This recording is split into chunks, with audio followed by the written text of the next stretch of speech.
নমস্কাৰ, মোৰ নাম শ্ৰী হিমন্তজ্যোতি ফুকন। নমস্কাৰ, মোৰ নাম শ্ৰী সৌমিত্ৰ জ্যোতি। আমি দশম শ্ৰেণীৰ ছাত্ৰ। বৰ্তমান দৈনন্দিন জীৱনত প্লাষ্টিকৰ যি বৃদ্ধি হৈছে, ইয়াৰ পৰিপ্ৰেক্ষিতত আমাৰ পৰিৱেশৰ বিস্তৰ ক্ষতি সাধন হৈছে। আৰু আমি প্লাষ্টিকৰ পৰা পৰিৱেশ মুক্ত ৰক্ষা কৰিবলৈ হ'লে আমি কিছু তথ্য যুগুত কৰিবলগীয়া হৈছে।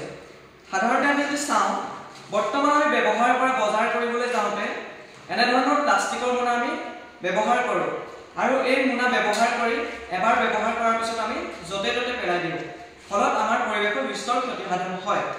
যদি আমি এই প্লাষ্টিকৰ মোনা ব্যৱহাৰ কৰাৰ পৰিৱৰ্তে আমি যদি এনেধৰণৰ কাপোৰৰ মোনা ব্যৱহাৰ কৰোঁ, তেতিয়া আমাৰ প্লাষ্টিকৰ পৰিহাৰ হৈ আমাৰ পৰিৱেশ ৰক্ষা কৰিব।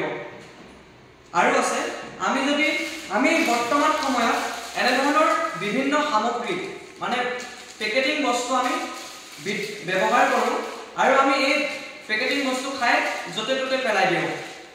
এনেধৰণৰ পেকেটিং বস্তু যদি আমি খোৱাৰ পৰা বিৰত থাকোঁ, তেতিয়া আমাৰ পৰিৱেশ ৰক্ষা পৰিব।